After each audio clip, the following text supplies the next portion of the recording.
Doctor बाबा साहब अम्बेडकर जी का संविधान लागू है, यहाँ कोई शरिया कायदा लागू नहीं है। तो इनको कुछ बुरखा पहन के अगर इनको परीक्षा देनी है तो चले जाए पाकिस्तान और बांग्लादेश में, हमको कोई प्रॉब्लम नहीं। देखिए, सुप्रिया सुले जी को हिंदू फोबिया है। जब भी हिंदू समाज के बारे में कुछ बात होती है तभी इन जैसे लोगों को मिर्चियां लगती है। इनके मातुश्री के ऊपर वक्फ बोर्ड का जब भी क्लेम आ जाएगा, क्या वक्फ बोर्ड का जब भी बोर्ड लग जाएगा, तब इनको समझेगा कि मिर्ची कहाँ लगती है। आज जिस तरीके से हमारे हजारों और लाखों हिंदू प्रॉपर्टीज ये वक्फ बोर्ड ने उसको गलत तरीके से उनके ऊपर क्लेम किया है, इसलिए वो दर्द ये उद्धव ठाकरे कभी समझ नहीं पाएंगे। इसलिए उद्धव ठाकरे और ओवैसी की अभी भाषा एक ही है, क्योंकि दोनों जुड़वा भाई है। और उद्धव ठाकरे की पार्टी ये महाराष्ट्र की मुस्लिम लीग है। ये बांग्लादेशी और रोहिंग्या नाम के कीड़े मकोड़ों को सच्ची में तो खत्म ही करना चाहिए।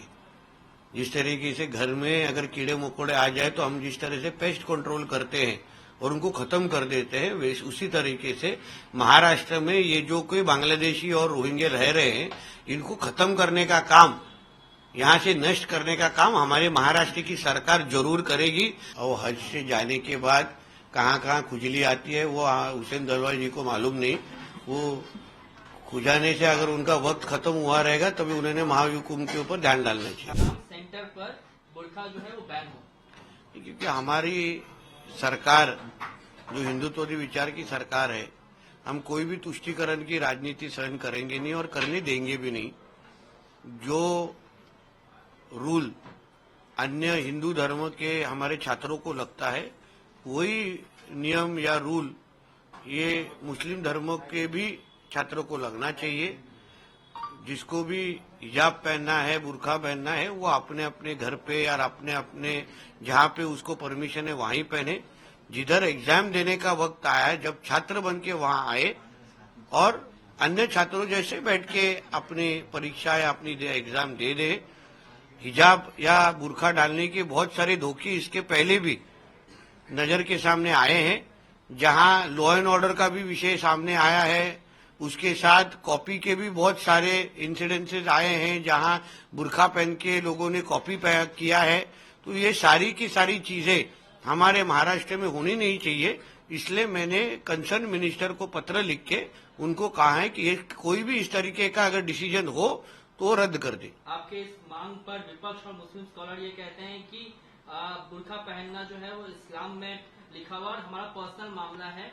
नीतीश राणे इसमें क्यों जो है, तो पर्सनल मामला है तो घर पे रखिए ना। पर्सनल मामला है तो अपने मोहल्ले तक रखिए।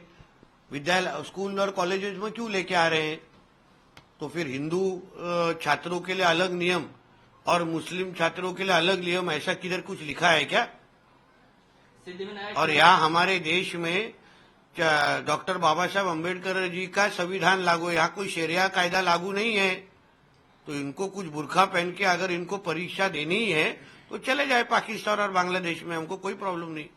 सिद्धिविनायक मंदिर एडमिनिस्ट्रेशन की तरफ से ड्रेस कोड लागू किया गया और ये कहा गया कि भारतीय परिधान में जो भी श्रद्धालु हैं वो आए, लेकिन सुप्रिया सुले कहती हैं कि मंदिर प्रशासन के इस फैसले से उन्हें आश्चर्य हुआ है। देखिए, सुप्रिया सुले जी को हिंदू फोबिया है।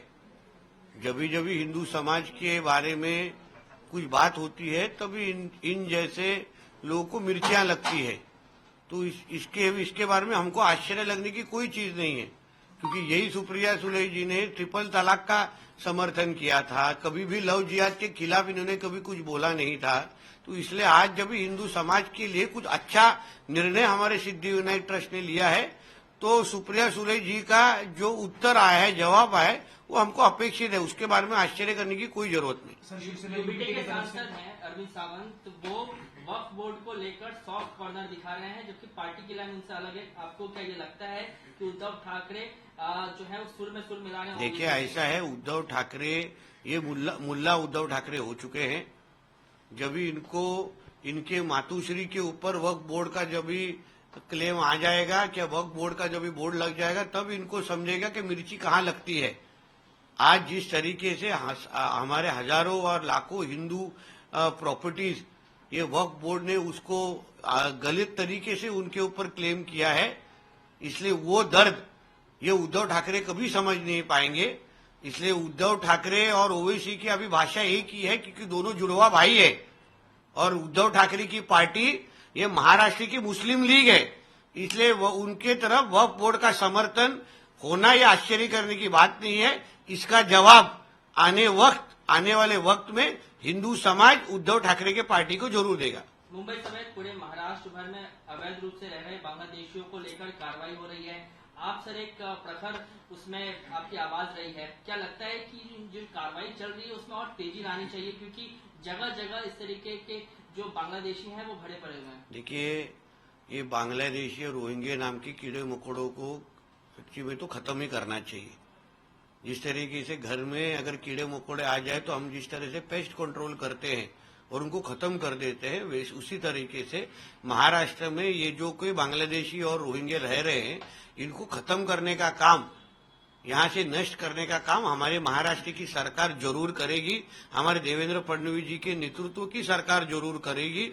और जिस तरीके से हमारा एक्शन चल रहा है, मैं बोलूंगा आने वाले वक्त में हमारा महाराष्ट्र बांग्लादेशी और रोहिंग्या मुसलमान मुक्त हो जाएगा। यूनिफॉर्म सिविल कोड उत्तराखंड में लागू किया गया, महाराष्ट्र के लिए आप लोगों की क्या सोच है सर? क्योंकि प्रधानमंत्री की परिकल्पना है कि देश के सभी राज्यों में यूसीसी लागू होना चाहिए। देखिए, हमारे प्रधानमंत्री जी ने अगर वो कहा है तो मैं आपको विश्वास देता हूं, हमारा महाराष्ट्र राज्य हमारे प्रधानमंत्री जी के हर एक शब्द के हिसाब से चलने का काम अभी तक करते आया है, आगे भी करेगा। यूसीसी हमारे राज्य में जरूर लगेगा। वो कब लगना है उसके बारे में हमारे मुख्यमंत्री जी और उनके सारे सीनियर उसके बारे में डिसीजन लेंगे। अंतिम सवाल, महाकुंभ में कल भगदड़ मच गई, इसको लेकर विपक्ष जो है मिसमैनेजमेंट को लेकर सवाल खड़े कर रहा है, कह रहा है कि सेना को व्यवस्था दे देनी चाहिए। अभी ये कभी भी विपक्ष ने हज यात्रा के बारे में कभी कुछ टीका टिप्पणी करते हुए मैंने नहीं सुना है। यह हज यात्रा में हज में जाने वाले जो लोग हैं वहां कुछ सब कुछ क्या दिवाली और सब कुछ क्या सीधी तरीके से होता है क्या? वहां इस तरीके की भगदड़ कभी होती नहीं है क्या? तो मतलब महाकुंभ के लिए अलग नियम और हज के लिए अलग नियम, ये हम हमारे हिंदू राष्ट्र में सहन करेंगे नहीं। इसलिए महाकुंभ जैसे पवित्र चीज जो हमारे मुख्यमंत्री योगी आदित्यनाथ जी ने आयोजित किया है, उसके बारे में हमको उनकी सराहना ही करनी चाहिए, उनका कौतुक ही करना चाहिए। और जो कुछ भी इसमें कुछ जो हादसा हुआ है उस बारे में हमारी यूपी सरकार उस बारे में पूरा ख्याल रखेगी। अंतिम सवाल, मल्लिकार्जुन खड़गे ने कुछ दिन पहले कहा था कि कुंभ में नहाने से क्या गरीबी जाएगी, इस तरह से उन्होंने इस महाकुंभ के आयोजन पर कटाक्ष किया है। हुसैन दलवाई का मैं ले लेता हूं सर सवाल, आपने कहा कि हज जिस तरीके से, अरे बाबा, मुझे खड़गे जी को बोलना चाहिए कि आप नहीं तो राहुल गांधी जी को तो बोलना चाहिए कि जाके हमारे गंगा स्नान करके आए। शायद उनको उस गंगा स्नान के बाद थोड़ा कुछ दिमाग आ जाएगा और उसके बारे में उनको आ जाएगा कि महाकुंभ और गंगा स्नान का क्या महत्व है। हुसैन दलवाई कहते हैं कि हज जैसा व्यवस्था होना चाहिए, महाकुंभ में नहाने से बीमारियां फैलती हैं।